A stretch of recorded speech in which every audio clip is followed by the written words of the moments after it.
I bought a $2 million oceanfront villa to escape the noise of the world. I imagined mornings where the waves would whisper against the shore, evenings where the sun would set like a painting only for me. After decades of work, sacrifice, and loss, this villa was supposed to be my sanctuary, a place where peace was finally mine. But 40 minutes after I first set foot inside, my phone rang. The voice on the other end didn't congratulate me. It didn't ask how I was adjusting. Instead, it barked a command as though I were some servant waiting on standby. Prepare 15 beds. We'll be there in 40 minutes. My heart froze. 15 people? In my home. And the voice, sharp, entitled, demanding, belonged to none other than my son-in-law, Brian Carter. He wasn't asking. He wasn't suggesting. He was informing me. That's when I realized, this villa, the symbol of my freedom, was about to be turned into a circus I never agreed to. But what Brian didn't know was this: I already had a plan, and I was more prepared than he could ever imagine. Before I tell you what I did next, make sure you subscribe to this channel. And tell me in the comments, has your own family ever tried to cross a line you never thought they would? My name is Richard Miller, 73 years old, retired engineer, father, and grandfather.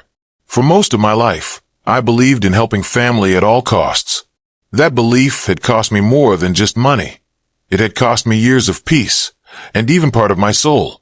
I wasn't always this cautious, this calculating. There was a time I thought generosity was the answer to everything. Especially after my daughter, Emily, passed away. She was only 35. Cancer doesn't care about age or goodness. She left behind her little girl, Sophie, my 12-year-old granddaughter, who still lights up my darkest days. But along with Sophie came another tie, my son-in-law, Brian Carter. Brian was everything I was not. Loud, reckless, entitled. For years, I tolerated him because of Emily. Because I wanted Sophie to feel like she still had a family. Now, standing in the middle of my brand new villa, with boxes still unopened and the sea breeze sliding through half-drawn curtains, I held the phone to my ear and listened as Brian announced his invasion. 15 of us, he repeated. Friends, family, the kids. We'll be staying for 3 weeks. Get the rooms ready. He didn't even pause for me to answer. In his mind, this villa was already his. I lowered the phone slowly, staring out at the horizon where the waves curled and crashed. My jaw tightened. For a moment, I felt the old anger rise, the helplessness of years where I let Brian walk over me.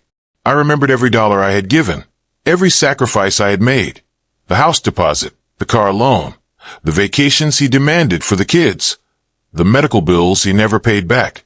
But this time was different. This time I wasn't grieving. This time I wasn't weak. This villa wasn't just a home. It was my line in the sand. I could almost hear Emily's voice, soft but steady. Dad, you've given enough. It's time to stand your ground. So, instead of anger, a smile crept across my face. Brian thought he was barging into my villa. What he didn't know was that I was already preparing the lesson of a lifetime. I walked through the halls of my new home, running my hands along the cool marble counters, the polished oak tables, the tall windows framing the endless ocean. Each room was still empty, waiting to be filled with memories of peace. Yet in less than an hour, Brian wanted to stuff these walls with his noise, his friends, his chaos. But I was ready. I picked up a leather folder from my desk. Inside was every proof I needed. The villa's deed, signed and sealed in my name. Photographs of the transfer papers. Even security documents already in place. Years of being taken advantage of had taught me one thing. Protect your ground before someone else claims it. Still, I wasn't alone. In moments like this, I had someone to lean on, my sister, Linda Miller, 70 years old, sharp as a tack, and the only person who could calm my storms. She had been the one pushing me to finally set boundaries. When I called her, she answered on the first ring. Linda, I said, my voice steady. Brian's on his way. 15 people. He thinks he's moving in. There was silence for a second. Then her dry, knowing laugh. Well, Richie's about to meet the Richard Miller, who doesn't roll over anymore. I chuckled softly. That's the plan. Do you want me there? She asked. Yes, I said without hesitation. He's not just walking into a villa. He's walking into a wall. By the time I hung up, I felt something I hadn't felt in years, control. Brian didn't know that the villa had a brand new security system installed. He didn't know I had quietly prepared myself for a fight I hoped I'd never have to face. He didn't know I wasn't afraid anymore. As the sun dipped lower and the waves crashed harder, I could almost hear the distant rumble of car engines in my mind. They were coming. Loud, careless, uninvited. But for once, I wasn't anxious. For once, I was ready to teach a man who had taken everything from me what it meant to have nothing left to take. This wasn't just about a house. This was about respect. And Brian was about to learn that some doors can't be barged into, not without consequences. When I was a young man, I believed life rewarded those who gave without expecting anything in return. That belief shaped me. It made me a husband who worked 16-hour days so my wife could stay home and raise our daughter, Emily. It made me a father who skipped vacations and new cars so Emily could attend the best schools. It made me a man who thought sacrifice was the highest form of love. For years, that belief served me well. My wife and I had a simple, happy life, and Emily grew into the kind of woman any parent would be proud of, compassionate, determined, gentle. But life has a cruel way of testing beliefs. Mine was tested the day Emily brought Brian into our lives. Brian Carter was the kind of man who knew how to charm a room. At first, I wanted to believe he was good for Emily. He was confident, full of ambition, and spoke about grand plans. He promised her a bright future. But behind that smile and smooth talk, there was a streak of entitlement I noticed from the very beginning. The first time it showed was on his wedding day.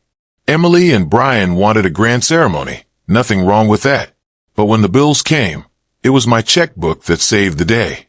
I remember telling myself, it's what fathers do. She's my daughter. Her happiness comes first. And so I paid. That was the first brick in a wall I didn't see myself building. The years that followed were a slow erosion of boundaries. Brian lost jobs often, each time blaming bad luck or incompetent bosses. He came to me for help, and I gave it. At first, small amounts, a few hundred here, 1,000 there. But the numbers grew.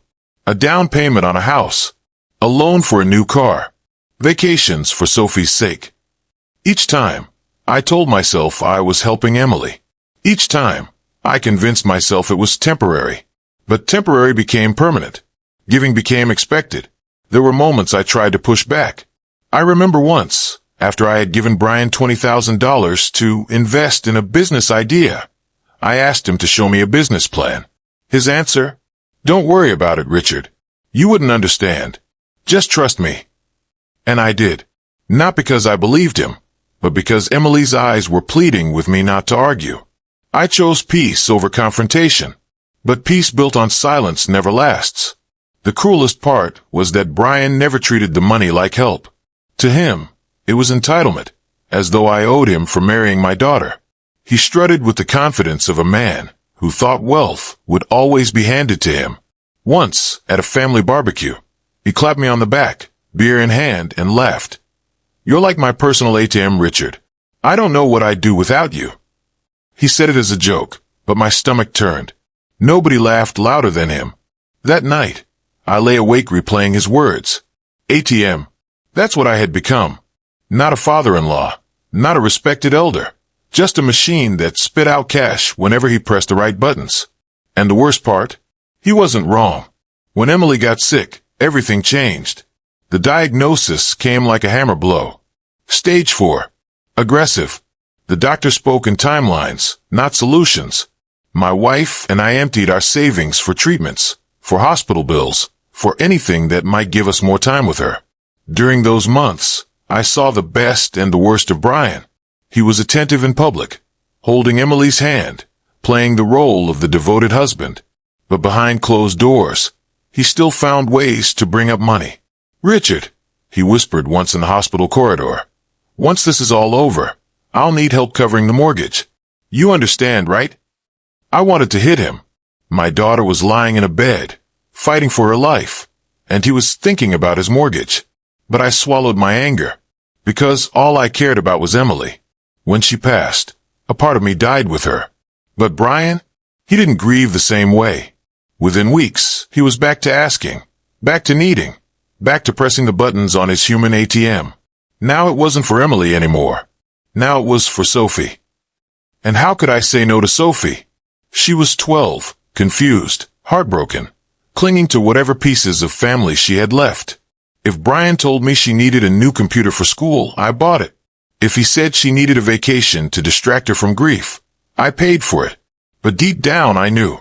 I wasn't helping Sophie. I was feeding Brian's habits.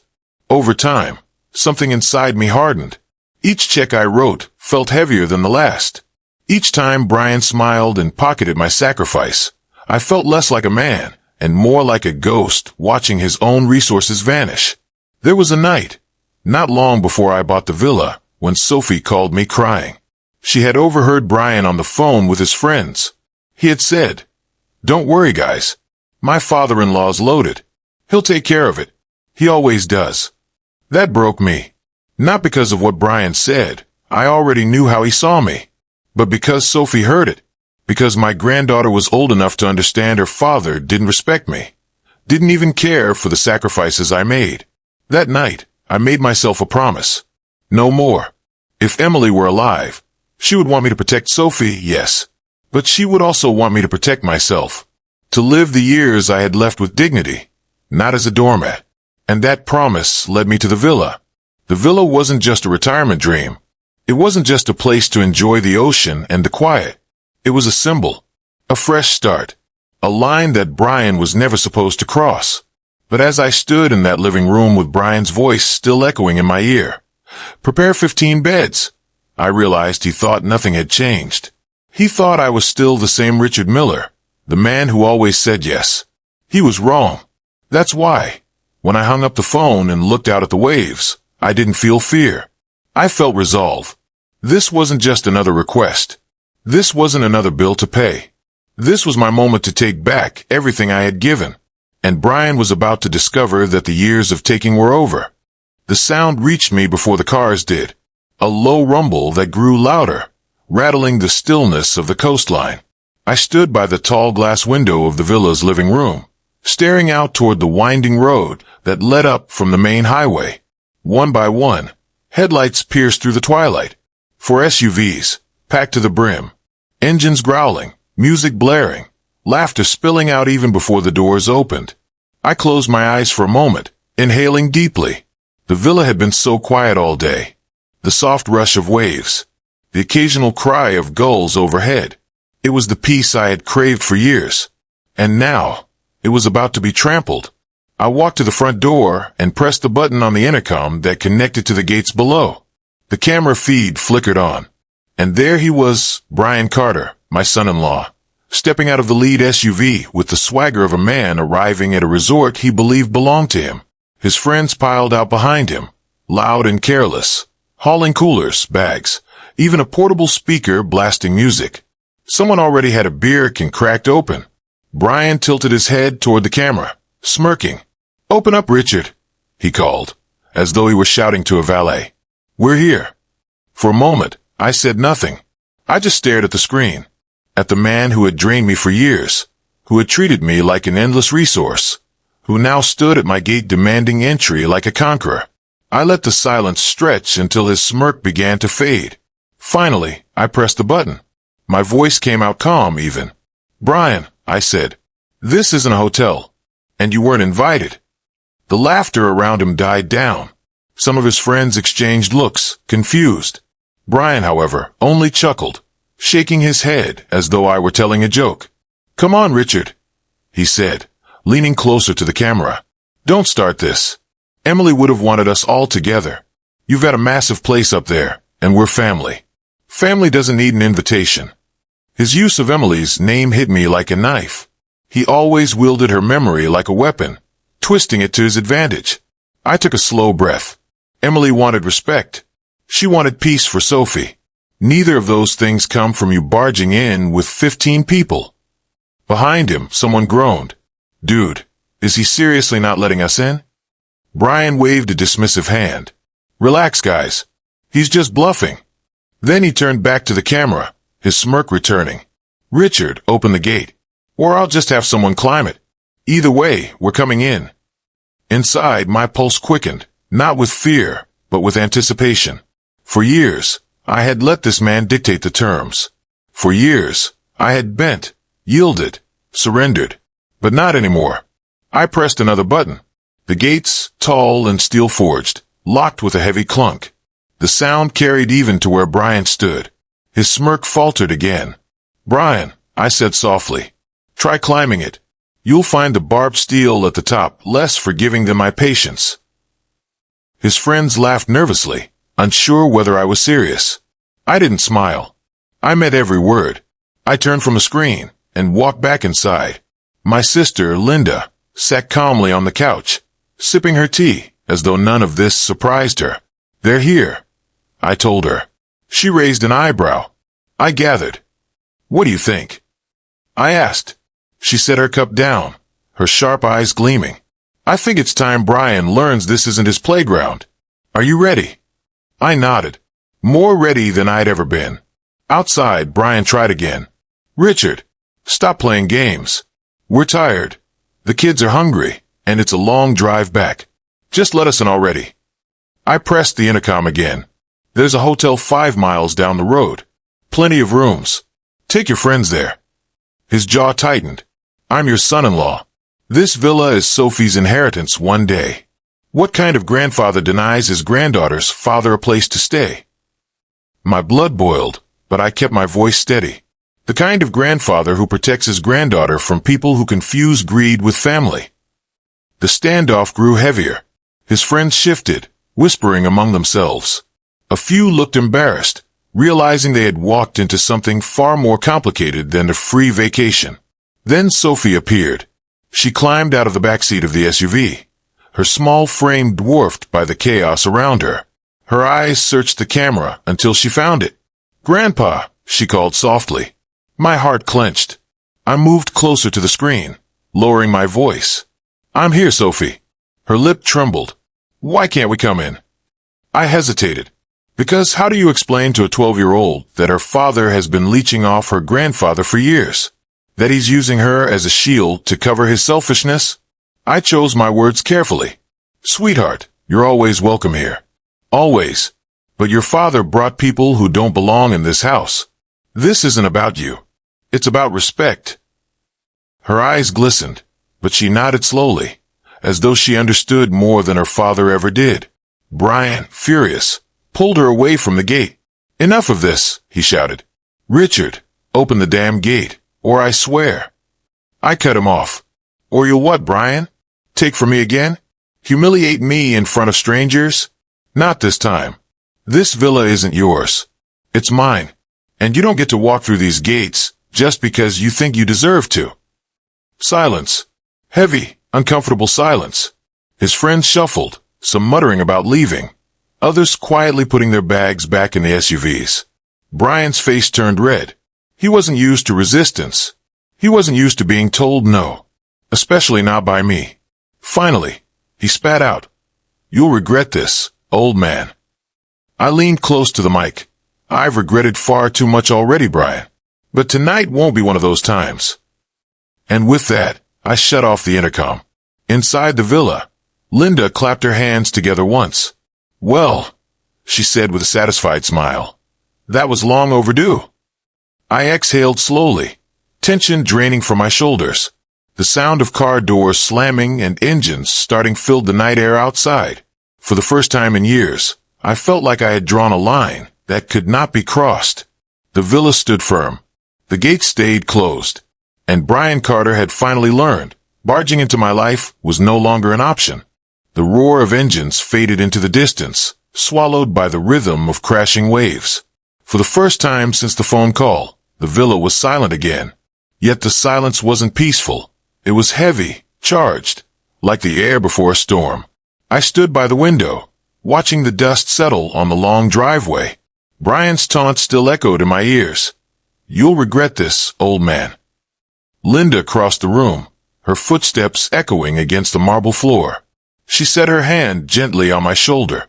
"He won't let this go easily," she said. I nodded. "I know. But tonight was the first time he realized I won't bend anymore." Her sharp eyes studied me. Are you prepared for what comes next? That was the question, wasn't it? For decades, I had been Brian's safety net. Every time he fell, I caught him. Every time he wanted more, I gave it. Now I had cut the net. A man like Brian, reckless, arrogant, entitled, wasn't going to walk away quietly. I spent the night pacing the villa, the moonlight throwing long shadows across the walls. My mind replayed every confrontation, every manipulation. This wasn't just about one night at the gates. This was about years of exploitation. At 2 a.m., I sat down at my desk and opened the leather folder I had kept ready. Inside were documents I had gathered quietly over the years. Bank transfers, loan agreements, emails where Brian had begged, sometimes demanded money, notes of every payment I had covered for Emily or for Sophie. The total was staggering. More than $400,000 over 15 years. I stared at the numbers, each one a reminder of how far I had let things go. My hand shook, not with regret, but with resolve. Brian thought my silence was weakness. He thought my giving was obligation. But I had evidence, proof of every dollar, every manipulation. And if he wanted a war, I was ready to fight it with truth. The next morning, I brewed my coffee and sat on the terrace overlooking the ocean. The sun rose in a blaze of orange and gold, waves glittering like molten fire. It should have been beautiful, calming. But my phone buzzed on the table, and the illusion broke. A message from Brian. You embarrassed me in front of my friends. You'll pay for that. Sophie deserves better than a bitter old man. I stared at the words, fury bubbling beneath my calm surface. Sophie. He always dragged her into it, twisting her love for me into leverage for himself. Linda walked out with her cup of tea, reading the expression on my face before I said a word. Brian, she asked. I handed her the phone. She read it, then snorted softly. Predictable. He's rattled. He won't stop, I said. Then don't wait for him to make the next move, she replied. Her eyes glinted with a strategist's fire. You've got the evidence. Use it. Take away his power before he twists Sophie against you. Her words planted a seed. For years, I had played defense, reacting to Brian's schemes, trying to manage the damage. But maybe it was time to go on the offense. Later that afternoon, I called an old friend, Michael Turner, a lawyer I had known since my engineering days. Michael had built his career on cases like this, financial disputes, family inheritances, messy entanglements. When I explained the situation, he listened in silence. Then he said, Richard, you've been far too generous for far too long. If Brian tries to push for control of your assets or manipulate Sophie's inheritance, you'll need protection. Send me everything you've got. I faxed him copies of the documents. An hour later, his voice came through the phone, firm and steady. This isn't just a family squabble, he said. What Brian's been doing borders on financial abuse. You're not powerless, Richard. Not anymore. For the first time in years, I felt the weight lifting. But Brian wasn't idle either. 2 nights later, I received another call, this time from Sophie. Her voice was small, trembling. Grandpa, she whispered. Dad says you hate him. He says you don't want us around anymore. Is that true? The words hit me harder than any insult Brian had ever thrown. I closed my eyes, forcing back the ache in my chest. No, sweetheart, I said softly. That's not true. I love you more than anything. You are always welcome here. Always. But sometimes, loving someone means protecting them from things they don't understand yet. She sniffled. Dad says the villa will be mine one day. He says you're just keeping it from us. I swallowed hard. Brian had wasted no time poisoning her mind. Sophie, I said carefully, this villa will be part of your future one day. But right now, it's my responsibility. And I won't let anyone, not even your father, use it for the wrong reasons. She was quiet for a moment. Then she whispered, I believe you, Grandpa. My throat tightened. That's all I need to hear. After the call, I sat in the dark for a long time. The storm was no longer just about money or property. It was about Sophie's trust, her future, her understanding of what respect truly meant.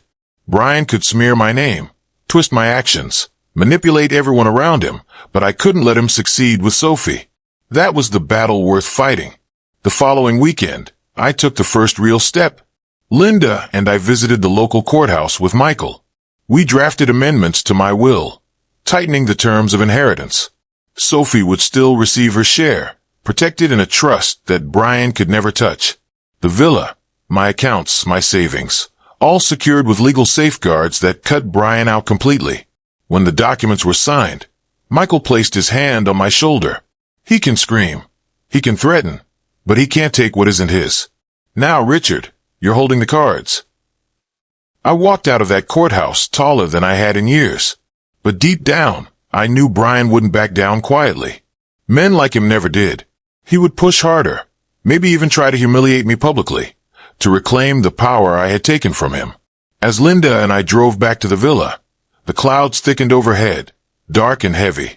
The storm I had felt brewing was almost here. But this time I wasn't afraid.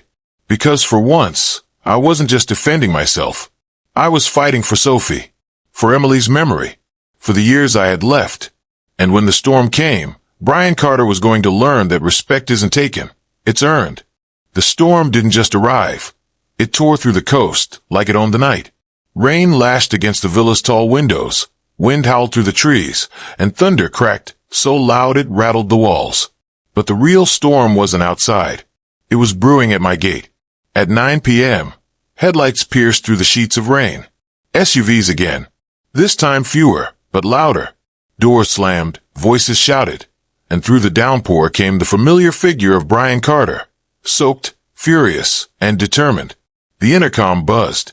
"Open up, Richard," he barked, rain dripping from his hair into his eyes. "This is ridiculous. You think you can lock me out of what's rightfully my family's." I pressed the button. My voice calm though my chest pounded. "Brian, I told you once, this villa isn't yours. It never was." He slammed his hand against the gate. "Don't test me. You embarrassed me in front of my friends, poisoned Sophie against me. And now you're hiding behind paperwork. I'll drag you into court if I have to." I almost laughed. He had no idea how prepared I was. Linda appeared at my side, holding a folder, the same one I had carried into the courthouse days earlier. Inside were the signed documents, airtight protections that ensured Brian would never touch a dime of Sophie's inheritance. I pressed the intercom again. "You want court? Fine. I've got every receipt, every transfer, every debt you owe me. The judge will enjoy hearing how you drained over $400,000 from me under false pretenses." The color drained from his face, even through the rain. His voice cracked, no longer arrogant, but desperate. "You wouldn't do that. Think of Sophie. You drew in her image of her father." That was his last shield, using Sophie's love as leverage. And for years, it had worked. But not tonight. I leaned closer to the mic. "No, Brian. You ruined Sophie's image of her father. All I'm doing is telling the truth." For a long moment, the storm filled the silence between us.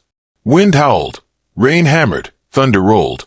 Brian's fists clenched at his sides, his chest heaving. His friends shifted uncomfortably behind him, muttering about leaving. Then, suddenly, Sophie stepped forward from the back seat of one of the SUVs. Her raincoat was too big for her hair plastered to her forehead, but her eyes, Emily's eyes, shone bright through the storm. "Dad, stop," she said softly. Brian spun around. "Sophie, get back in the car." But she didn't move. She looked past him, straight at the camera, straight at me. "Grandpa's right," she said. "This isn't about family. It's about you taking and taking. Mom wouldn't want this." Brian froze, as though struck. For the first time, his daughter's words carried more weight than his threats. I swallowed hard, my throat tight. Sophie's courage was more powerful than any legal document I could have waved in his face. "Sweetheart," I said into the mic, my voice steady but gentle. "You're always safe here. You will always have a place in this villa. But tonight, you need to go home with your father. This isn't your fight." Her lip trembled, but she nodded. "I understand." She turned back to Brian. "I'm going home, Dad, but I'm not taking your side anymore." The final blow didn't come from me. It came from his own daughter. Brian's shoulders slumped. The fire in his eyes dimmed, replaced by something hollow. The look of a man who realized the one person he still had was slipping away. His friends, sensing the collapse, piled back into the SUVs. One of them muttered, "This isn't worth it," as they slammed the doors. Brian stood alone in the rain, trembling with rage and humiliation. He opened his mouth, but no words came. Finally, with a strangled curse, he stormed back into the SUV and slammed the door. The convoy roared away into the storm, swallowed by darkness. Inside the villa, I sank into a chair, my body heavy with exhaustion but lighter than it had been in years. Linda poured me a glass of scotch and handed it over with a satisfied smile. "Well," she said, "I'd say that lesson finally landed." I nodded slowly, staring into the amber liquid. "It wasn't me who taught it," I murmured. "It was Sophie. She saw him for what he is. That's more powerful than anything I could have done." Linda raised her glass. "To Sophie, to Emily, and to peace finally finding you." We clinked glasses. The days that followed were quiet again. The storm passed, the ocean calmed, and the villa returned to the sanctuary I had dreamed it would be. Brian never came back. He sent a few angry texts, a few empty threats, but when Michael responded with legal warnings, the silence grew permanent. As for Sophie, she began visiting more often. Just her, no father attached. We cooked dinners together, watched old movies, and walked the beach at sunset. She filled the villa with laughter, the kind Emily once brought to every room. And for the first time in decades, I felt something I thought I had lost forever. Respect. Not from Brian, but from myself. Because the truth was simple. You can give and give until there's nothing left, but if you never draw a line, people will never stop taking. That night at the gate wasn't just about a villa. It was about reclaiming the dignity I had surrendered long ago. Brian Carter barged into my life with arrogance. He walked away with nothing but his own reflection staring back at him. And me, I finally had peace.